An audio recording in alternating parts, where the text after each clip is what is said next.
Hello friends. Series का next paragraph आपके सामने है। जैसा कि मैंने पीछे भी कहा कि पैराग्राफ इस तरह से सेलेक्ट किए गए हैं जो इंस्पिरेशनल भी हों, और जो मेरा मकसद है आपको ये बताना कि जो प्रॉब्लम इंग्लिश की आपके साथ है उससे हम कैसे छुटकारा पा सकते हैं। देखिए friends, self praise is no recommendation. Hindi है, खुद की बढ़ाई एक्चुअल पहुंच नहीं होती है। अगर आप खुद की बढ़ाई कर रहे हो, इसका मतलब ये नहीं है कि आप वैसे हो और लोग आपको वैसा समझेंगे जैसा आप बोल रहे हो, क्योंकि वो जो खुद की बढ़ाई कर रहे हो वो सच नहीं है। तो self praise is no recommendation, यानी खुद के मुंह मियाँ बिट्ठू नहीं बनना चाहिए। कई लोग हैं, खुद के बारे में मैंने ऐसा कर दिया, मैंने ऐसा कर दिया, मैंने ऐसा कर दिया, ऐसे लोगों को बोलते हैं है ना, मुंह मियाँ बिट्ठू बनना। हिंदी में भी एक है ना कहावत ऐसी है। तो self praise is no recommendation कि खुद की जो प्रशंसा है वो वास्तविक आपकी पहुंच नहीं होती है। चलिए, इससे तो प्रेरणा मिल ही रही है कि हमें बेवजह अपनी तारीफ नहीं करनी चाहिए। फूल कब कहता है कि मेरे अंदर खुशबू है, राइट? जो राहगीर फूल के पास से निकल जाता है तो गुलाब कहता है मेरे अंदर खुशबू है, वो अपने आप महकता है। वो तो जिनमें काबिलियत है वो महकेंगे बिना कहे। उन्हें खुद के बारे में किसी को कहने की आवश्यकता नहीं होती है। This is the essence. देखिए, मकसद है कि ये जो इंग्लिश में पैराग्राफ लिखा हुआ है इसको आप कैसे समझें, इसकी हिंदी कैसे समझें, या इसको डायरेक्ट इंग्लिश में कैसे समझें। तो इसके लिए वही बात आती है, जितने भी सनद लिखे हैं ये कौन से टेंस के हैं, इसमें क्या क्या वर्ड्स आ रहे हैं, उनकी हिंदी मालूम होनी चाहिए, राइट? और कौन सा वर्ड किस रूप में यूज़ किया गया है, यानी यूजेज ऑफ वर्ड, ठीक है, उसका नॉलेज होने चाहिए, कॉन्सेप्ट क्लियर होने चाहिए। ये सारी बातें आप तक लाने के लिए ये मैं पैराग्राफ की हिंदी बता रहा हूँ कि आप जब कॉम्पिटिटिव एग्जाम्स में या जब कभी भी इंग्लिश का मैटर सामने है और उसको समझना है तो what you need the most. तो देखिए, some people often praise themselves before others. देखिए, प्रेज आ रहा है। Number of times I have told you the sentence which does not contain any helping verb is either present indefinite और past में। First form है present indefinite, second form, ठीक है, goes to past में। First form आ रही है यानी प्रेजेंट इंडेफिनिट टेंस है। इसकी हिंदी करोगे ताहती की आवाज आएगी, ये निश्चित है। तो आपको प्रेजेंट इंडेफिनिट टेंस का नॉलेज होगा, तभी आप इसकी हिंदी करोगे तो आपके जबान से ताहे निकलेगा। सम पीपल ऑफन, ऑफन मतलब अक्सर, प्राय, ठीक है, कुछ लोग अक्सर प्रशंसा करते हैं खुद की बिफोर अदर्स, दूसरों के सामने। क्लियर? तो वो प्रेजेंट इंडेफिनिट टेंस है। सम पीपल प्लूरल है, इसलिए इसमें एस नहीं लगा है। कॉन्सेप्ट क्लियर होनी चाहिए। This act of self praise is just to cover one's weaknesses and mobilities. कहता है this act of self praise, ये जो लोगों की खुद के मुंह में बिठवाने वाली बात है, खुद की प्रशंसा करने वाली बात है, is just to cover one's weaknesses and mobilities. वो क्या करता है, ये वो कवर करता है अपनी बढ़ाई करके, वो कवर क्या करता है, अपनी खामियों को, यानी खामियां छिपाता है। और है नहीं वो उस काबिल, लेकिन बड़े बड़े बोल बोल के अपनी खामियों को छिपा के सामने वाले के ऊपर वो एक प्लस इम्पैक्ट छोड़ना चाहता है। एंड मोबिलिटीज यानी उसके काम करने की गति। तो this act of self praise, कहता है जो खुद की प्रशंसा करते हैं उसका जो एक्ट है व्यक्ति का, is just to cover weaknesses and mobilities, कि वो अपनी खामियां छिपाता है और जो काम करने की जो उसकी शैली गति है उसको वो रोकता है, ठीक है, उसको कवर करता है। But actually it carries no wait.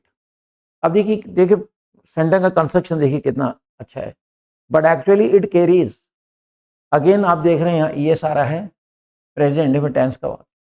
S E S क्यों लगा? क्योंकि इट सिंगुलर है, प्रेजेंट इंडेफिनिट टेंस है, हिंदी करोगे ताहे की वजह। But actually it carries no weight. और वो कहता है वो जो कह रहा है, फेंक रहा है, वो फेंक रहा है अपनी कमियां छिपाने के लिए, अपने काम करने की जो गति है उसको है ना दर्शाने के लिए वो फेंक रहा है, but actually it carries no weight, लेकिन उसकी बात में दम नहीं है।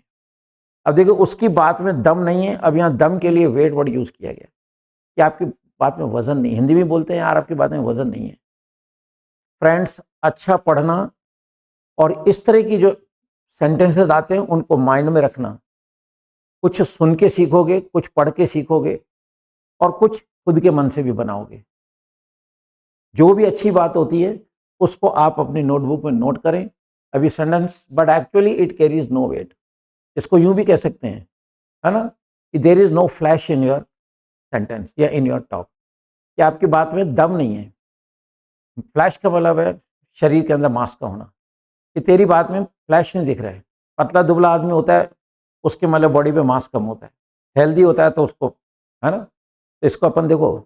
तो अब यहाँ पे इसने लिखा है कि इट कैरीज नो वेट, आप यूँ भी कह सकते हो कि मतलब इट कैरीज नो फ्लैश या there is no flash in your talk, composition से क्लियर। तो परंतु उनकी बात के अंदर कोई दम नहीं होता है। Wise man who listens to such self praise, कहता है एक बुद्धिमान आदमी हु लिसन्स, या हु का मतलब जो है, हर जगह हु का मतलब कौन नहीं होता है।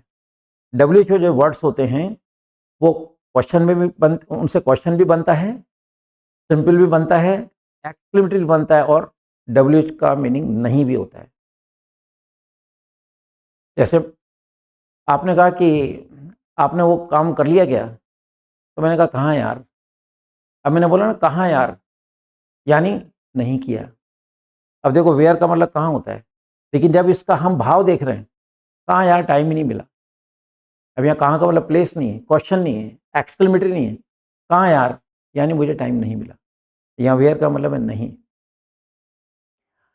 ध्यान से सुनिए आप, जब तक ये सारी चीज़ें आप बहुत बारीकी से नहीं पढ़ेंगे इंग्लिश से छुटकारा नहीं पा सकेंगे।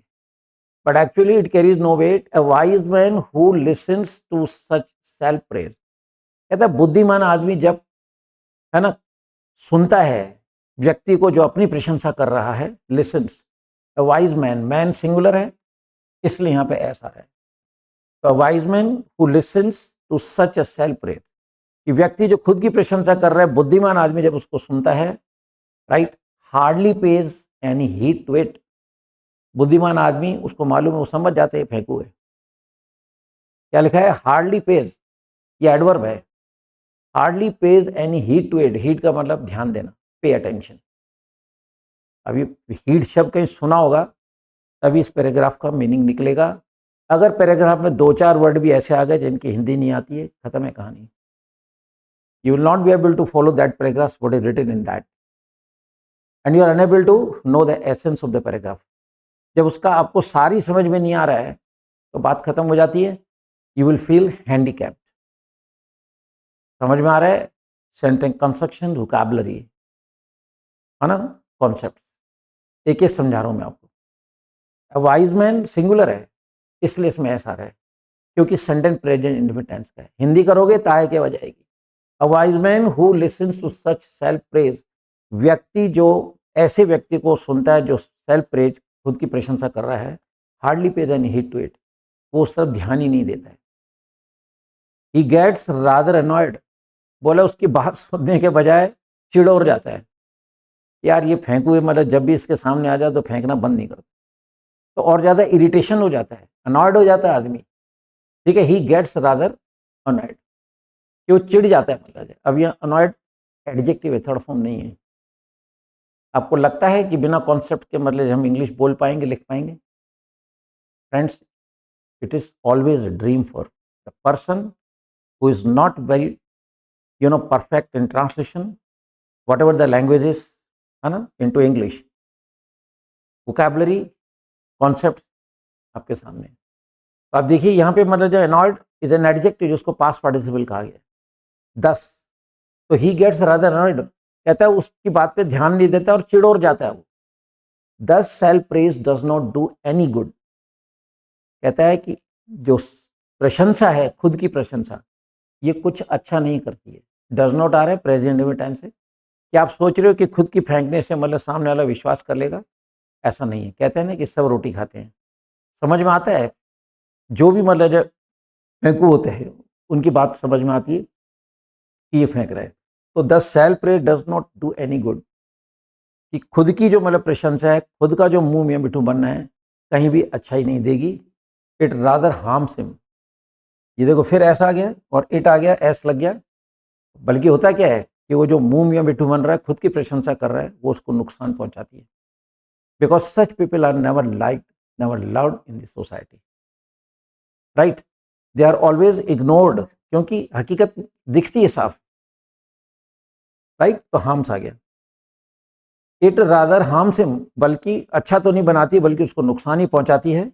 Self praise is simply boasting, and boasting carries no weight in a civilised society.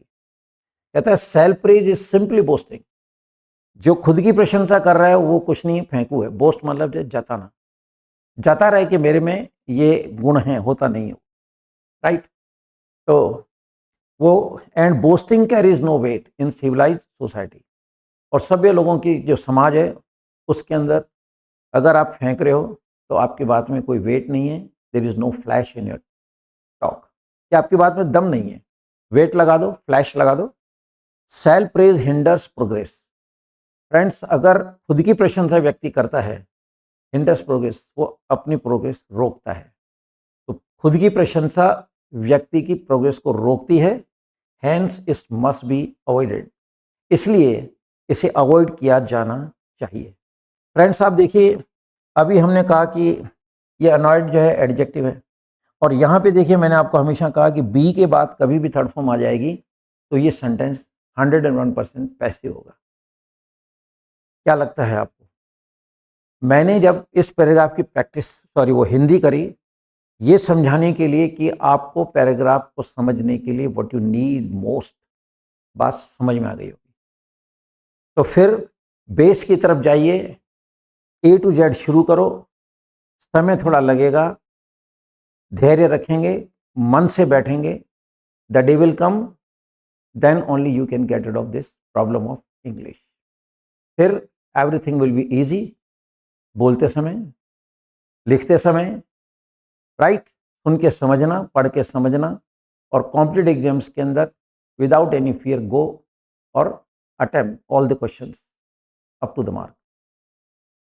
तो डिसाइड आपको करना है।